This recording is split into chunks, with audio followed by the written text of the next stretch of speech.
So I Okay. appreciate your time. Thank you so much, Vishalji, for your wonderful time and wonderful learning. It's my pleasure, Deep. Deep, it's my Diksha. pleasure. You know what?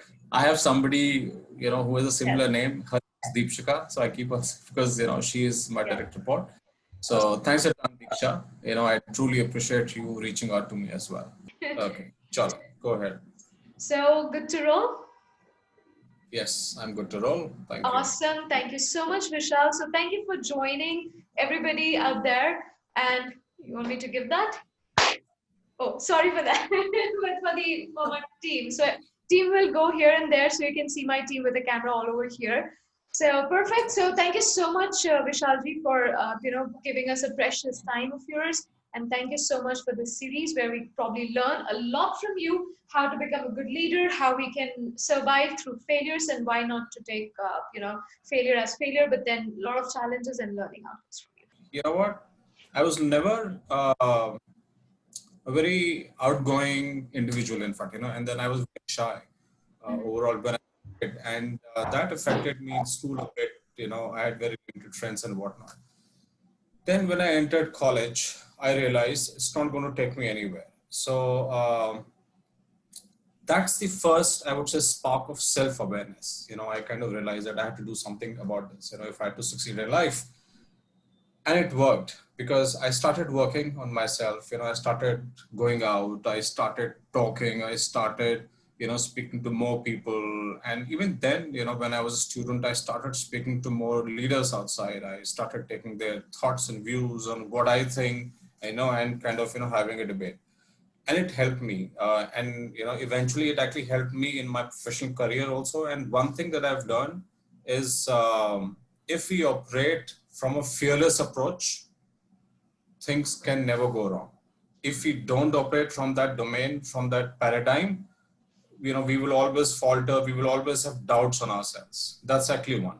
The second piece that I just want to stress is very simple. One should be a realist. We all think about, and like we all listen to podcasts and views and videos, how much our thought process should be, yes, it can happen, yes, I will make this happen. That's fine. But then if I'm not a realist, if I don't understand the realities of the world and realities that are like striking, I can't succeed. That's also, as also something that I learned very soon in my life. Third, it's never a straight line journey. Trust me, all of us. It's never ever a straight line journey. So if we succeed, we should not be overjoyed that we just kind of get drowned in that success. And if we fail, we should not have a delusion that nothing is going to be working out or something in future. So we always have to strike a balance. That's also I've learned in life, to be able to strike a balance. That is very critical component in our lives. If you just look around the nature, everything is balance. Everything is balance. And same thing we have to imbibe in ourselves also. And another thing that I've learned is how quickly we are able to adapt to changed and changing circumstances. It's very easy, as I said, to be happy, to be elated all of a sudden. It's so easy to be depressed, to actually go down. But then how often we are able to adapt is also a very critical component in success. Like these are few things I've learned very early on in life. Started with when I had to it up. I mean, it all started when I had to work very early on in my life. Three. Something you want to tell me? Okay. Okay. It all started with the way that I had to work very early on in my life to the leaders I've met, and I met all sorts of leaders in my life. I met all sorts of people who have been success stories, who have not been so success, etc. Few things that struck me was, number one is gratitude. If you don't offer the gratitude, if you don't feel that gratitude towards people, can't be just thankless. Like that's the first thing that I think we all should be having as human beings. Forget about leadership, forget about fancy titles in our lives and fancy things that we try to acquire, right? The first, I mean, so I would say it's just the basic thing is the gratitude. So your heart should be filled with gratitude and thanks. So these are few of the things, I would just like to talk about. Wonderful, wonderful, Vishalji. It's really nice to learn, like, you should be gratitude, you should have gratitude towards people, you should be compassionate enough to understand people's problem, and then learn and then help, humanity out there. Wonderful. So, Vishalji, tell me more about, like, how a person should challenge himself or herself. Like, we always read that, अपने barriers को आप खुद तोड़ो. आप किसी और से compare मत करो, बट आप अपने आप से कंपेयर करो और आपको अच्छा वर्जन बनाओ.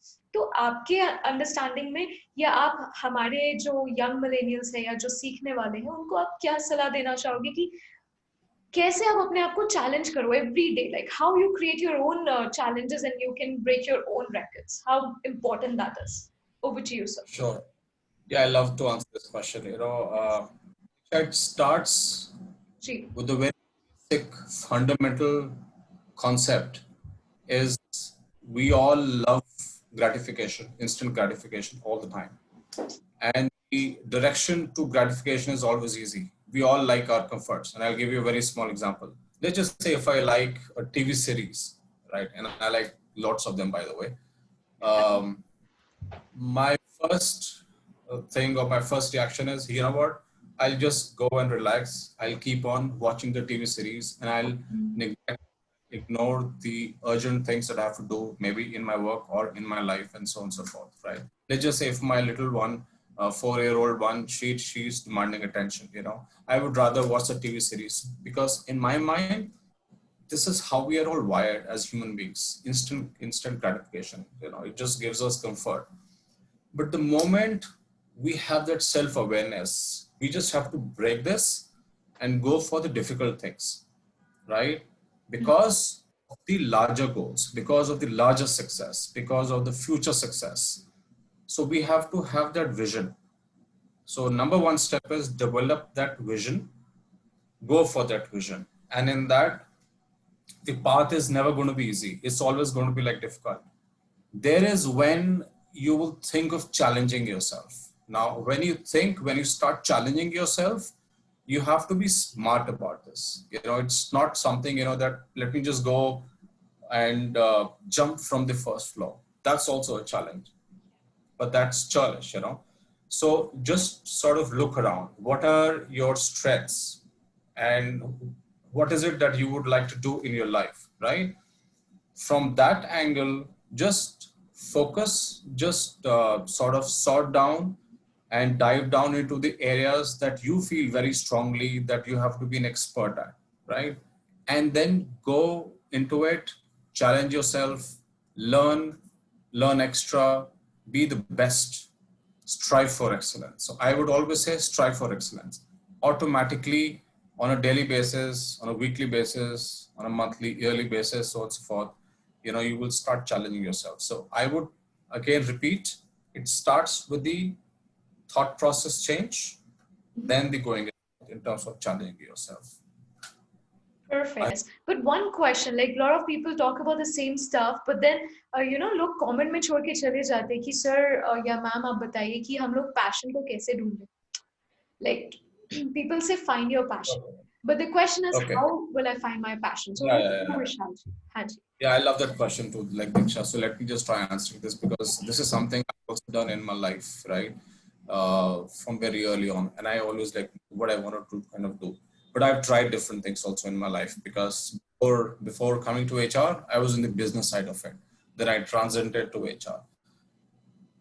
Again, it goes back to the very fundamental shifts. Are you aware of your strengths? What are your strengths? We always look for our weaknesses, right from a childhood, our parents tell us, like, Vishal, these are your weaknesses. You have to overcome your weaknesses. Then we get into school, the like teacher tells us. Then you get into the, work environment. Your boss tells you, these are your weaknesses. Fair enough. You should be aware of it. I'm not saying that you should just, throw it away. But the whole paradigm shift is going to happen when you recognize your strengths. And for that, you have to do self-reflection. So after you do your reflection, write down your strengths, recognize them, be self-aware of those strengths, and then work around those strengths. You have to carve your professional journey around your strengths.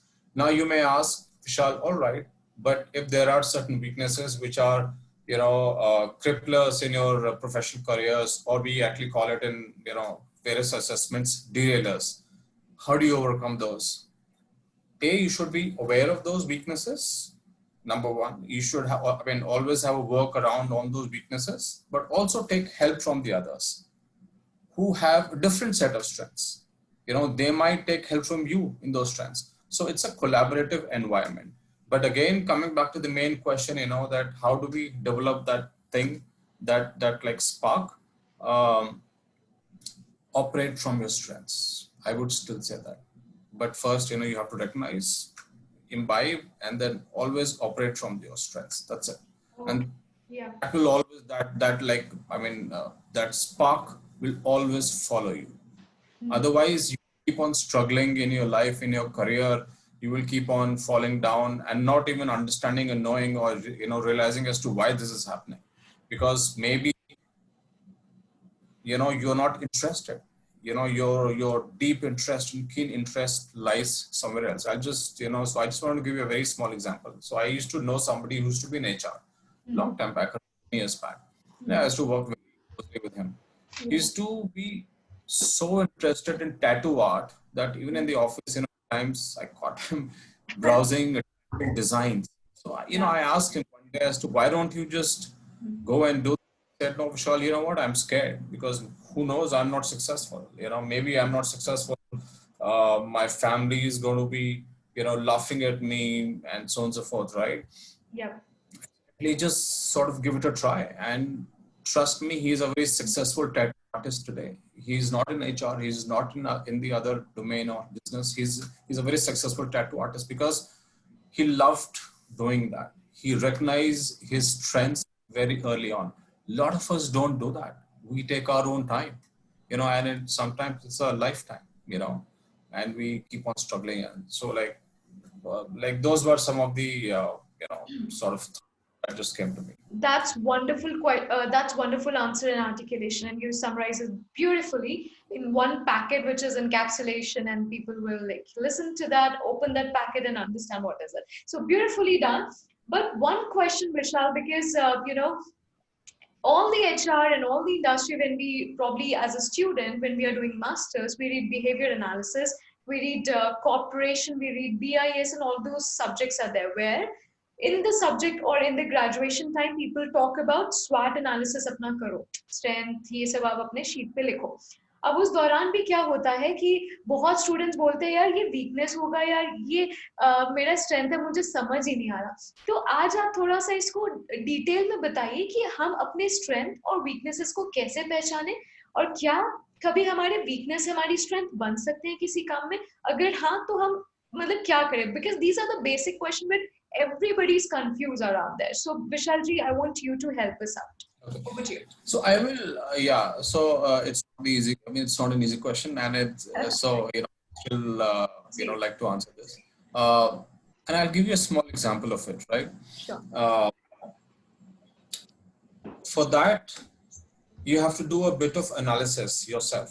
It won't come in 3 seconds, right? Of course, there are ways to do it. There are some psychometric instruments where you can just go and fill those instruments, those questionnaire, and you can just find out your strengths. And sometimes you'll be surprised, and sometimes you'll be like, you know what? I knew it, but I never realized that this is my core strength. Anyway, but without those instruments also. So just sort of take a step back and do a little exercise on a piece of paper.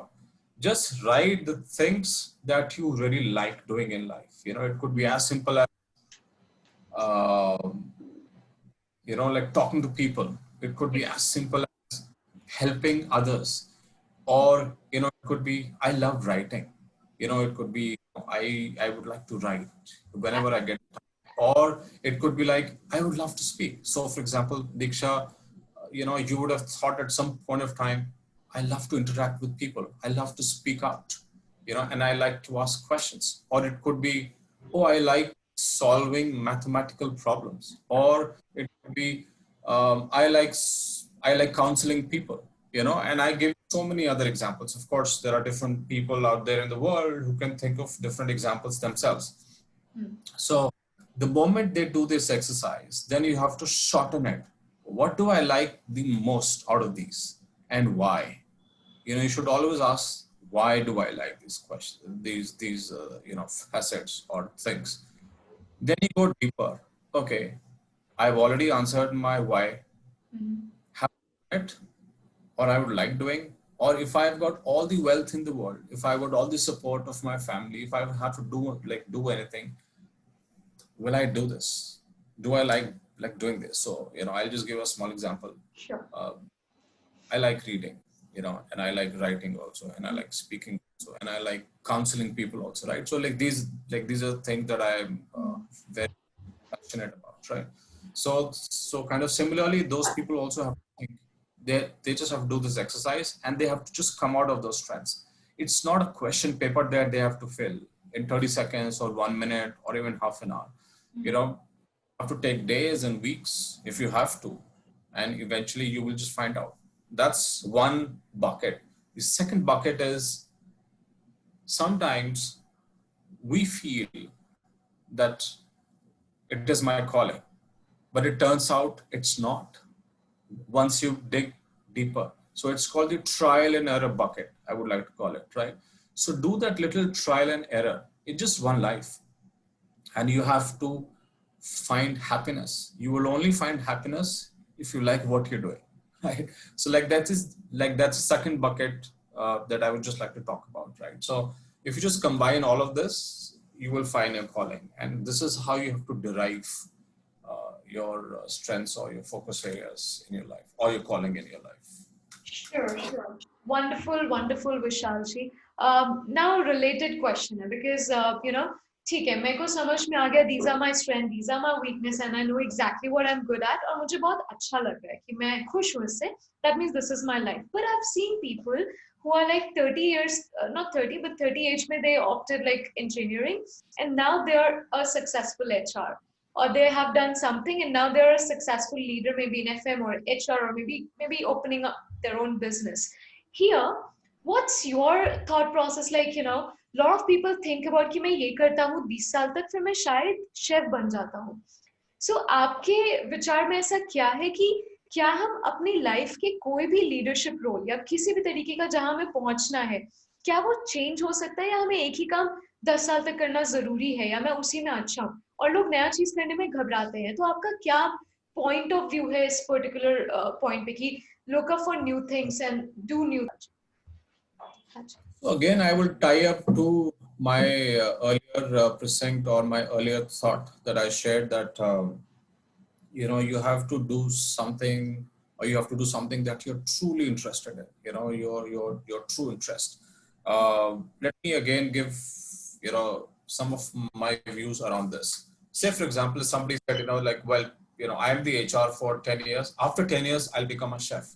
You think all of a sudden that individual can become a chef? I don't think, because unless and until that person cooks meals or works or is deeply involved in that, I don't think so that person can all of a sudden become a chef after 10 years. But if that person is practicing that for those 10 years, then the person can become. And nobody should stop, and it's not wrong. I'm not saying that it's wrong. But again, excellence. So if you have to strive for excellence, if you have to be the number one in anything that you do, so like that should be the first thing in your mind. I will be the number one in whatever I do. Even if in HR, I'll be the number one. I am a chef, I'll be the number one. And for that, you have to practice, you have to work hard, you have to have deeper interest. That can only happen if you're interested in that. It will never happen if you do half-hearted way. That's my first view. The second view is, as I shared earlier also, that there's a bucket called trial and error bucket.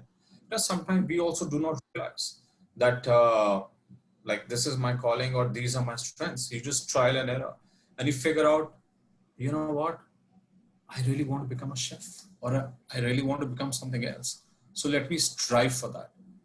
As I said, it's just one life.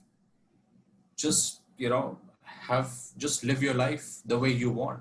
Of course, some people do have regrets, but I would say those are the learnings. Okay, I didn't succeed here, I didn't succeed there, but look where I succeeded. So long time back I read a story of a lot of businessmen. I would say, I'm forgetting the name of that fast food, KFC, KFC owner.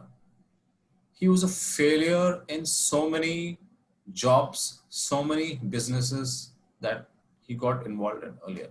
At a very later stage in life, I think around 50 or 60s, he started this KFC chain, and boy, he became a billionaire after that, right? And his name is also there in those KFC buckets, right? Excuse me, the vegetarians, I'm sure you would not know this, but then, so I'm just trying to make a point. It's never too late to start something new. It's never too late, but you should have that conviction. It should never be half-hearted. Anything that is half-hearted will never succeed. So that's the first fundamental thought process shift that you should be having. Never ever do anything half-hearted. Never. And then you will succeed. Otherwise you will not. Wonderful, wonderful, Vishalji. Never do anything half-hearted. Do with full heart, full 100% attitude and 100% effort into whatever you do. Brilliantly said. So I have one question more regarding the who are already HRs. So people who are already HRs, they are, living with humans all around. I'm not saying humans, but everybody is human. But then they have to understand human very well, to understand human resource well, and then, helping them out. So, Vishalji, tell me one thing, that how difficult is to manage people? So that is one question. Second, as being, say for example, Diksha wanted to become an aspiring HR or CHRO in coming 30 years or maybe 20 years. So for me or for people out there, how important are few, like name few good points or key factors जो एक HR में होने चाहिए. अगर नहीं है तो आप करो. So ऐसा कुछ बताइए कि कितना important है वो सारी spices का होना आपके role के अंदर. So over to you, Vishal. Yeah. So I would say that's again a very interesting question, and you're asking all the right and amazing questions today, Deepsha. The first question I would like to answer is, how difficult it is to manage people, right? And why, etc. Right? What are the reasons, and so on and so forth. So I will just say this very simply: it is not difficult, as long as you understand what the other person is going through. You have the context. If as an HR, and this is something a lot of HR professionals make this mistake. In fact, it's very unfortunate, because we live in the world of processes, tools, and technology, which is of course great, and which is definitely required for a sane, environment. However, a lot of HR professionals get lost in those processes. I will do this because this is a process, and then they just close their eyes. Hell no, it should be the opposite. Policies are not made to make life difficult for people, and that causes and creates a lot of frustration amongst the employees, and that's why the employee engagement goes down. That's why those reports have low stats. The first paradigm shift that the HR professional should be having: how can I help you? How can I improve your EX as an employee experience, right? That's the first step that you should be taking. So if you ask from my lens, it's not difficult at all. Like, you don't have to manage the people. You have to manage making things easier for them, seamless for them, and streamlining the processes, etc. Then things will go smoothly. So that's the answer to the first question. I'm not sure if I'm making sense. Maybe I am. The second question is, what are the key ingredients? Yeah. So thanks. So what are the key ingredients for a successful, HR professional? HR professional, right? So I would say the first basic key ingredient for a successful HR professional is empathy. Empathy. You have to empathize with the others. You have to be in the other's shoes to understand what's happening.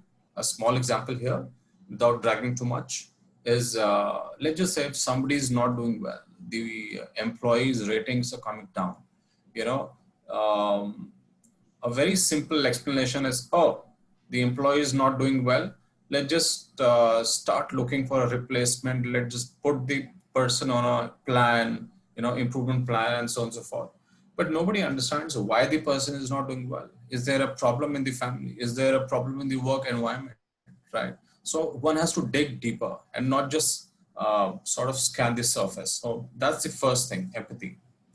The second part I would say is um, the intrinsic thought process, or the intrinsic, I would say, interest in developing the others, right? So like that's the second key ingredient, I would say, that the HR professionals should be having.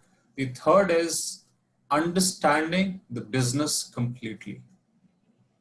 That's also very critical. And I'm not saying these things in the order of 1, 2, 3, 4. It could be, it could be above also, and it is above. So the third thing, as I said, is understanding the business completely.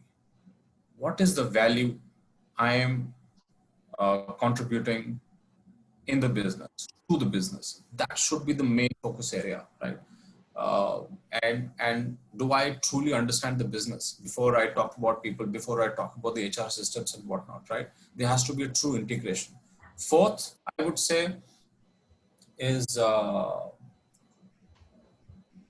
coaching people, right? So am I a good coach, or am I just a person who's throwing technology at people or throwing stats at people, right? Am I helping them in their own development or no? Fourth is creating an environment of learning, constant learning. That's the fourth key ingredient, that you have to create the environment of learning. Last but not the least, and again, it's not last in the order of hierarchy. Let me just, say it over again, is numbers, statistics, or analytics, right? One should be completely, I would say one should utilize it, the people analytics piece, to one's full advantage. Only then you can make informed decisions. Otherwise, it will just be a gut feeling. So HR is no longer should be run, in today's world on a gut feeling. It's all about numbers also. It's all about making key informed decisions based on that analytics. So again, I can go deeper into that, but this session is not about going deeper into people analytics. But these are few important ingredients, I would say, to be a very successful HR. And if you develop your skills early on in these areas, the direction is very clear, I would say. Wonderful, wonderful. I think these 5 key perspective and the key pointers definitely help HR professionals out there to understand, and वो सारे को अगर आप अपने आप में अपनाओगे तो definitely going to make sense. Now the last question, which is very important, Vishal, and बहुत लोग पूछते हैं कि books होती हैं. We do have HR books, we do have leadership books, but no books taught one single thing, which is how to manage anger. That means, agar Diksha is an HR professional and she is working like 10 years or maybe like 5 years, so we are talking about those. So हम लोग work space में जाते हैं और बहुत एक गुस्से में एम्प्लॉय आता है और वो बोलता है HR तू कुछ नहीं है फलान ढिमकान and lot many things. How that anger or aggressiveness in HR should first point is like वो कैसे मैनेज करें उनको ऐसे employees, definitely people are all good, it's just the circumstances or thoughts that are कुछ ऊपर नीचे हो जाता है. तो एक HR का क्या ड्यूटी होता है, वो ऐसे एम्प्लॉइज को कैसे मैनेज करे, वर्क प्लेस को ब्यूटीफुल कैसे बनाए. So that's my last question to you, Vishal. Sure. So I love this question. Why? Because it doesn't just apply to the human resources. Yes. Trust me, applies to everyone, all the businesses. The research shows that the number one quality in all the leaders, in all the successful leaders, let me just add that part, sure, is emotional intelligence, EI or EQ, emotional quotient, right? If your EQ is less, however brilliant you are, however high your IQ is, right? That's just the entry thing. But then that what matters is how well you can handle those emotion situations. That's the first part. And as I said, it applies to all the businesses, right? So first is recognizing that there is a problem. There is a problem of reaction. It all starts with ego and reaction. Number one thing. Number two thing is, once you are aware of it, and that starts with the self-awareness part, that's also one of the very key ingredients of leadership development. Self-awareness. Are the leaders self-aware? Is the HR self-aware? Right? Or they're like stuck in processes and systems. Because of this process, you have to do this, and they just turn their face away. So my answer to this question is, what should the HR do? So I would say the HR should be self-aware. They should develop their emotional intelligence quotient, I would say. And there are like various ways of doing that, and I can go deeper into that, maybe in the later series, as you said. But then the third thing is the basic precinct that the HR professional should totally understand is this, that we are for the people, and then you have to make them understand. You have to calm them down. Everything cannot be, so anger cannot be countered with anger, right? I'm sure the other person will also comprehend and understand as to why there is a problem. Of course, if there's a problem with the HR, they just have to go and apologize. Having said that, it should not be, so the other side is also should not be there, the HR is not the doormat also, right? Of course. They have, yeah, so it's not a doormat. There has to be some decorum. So the HR should also stand for themselves. I feel very strongly about this, Yes. but it should always be logical.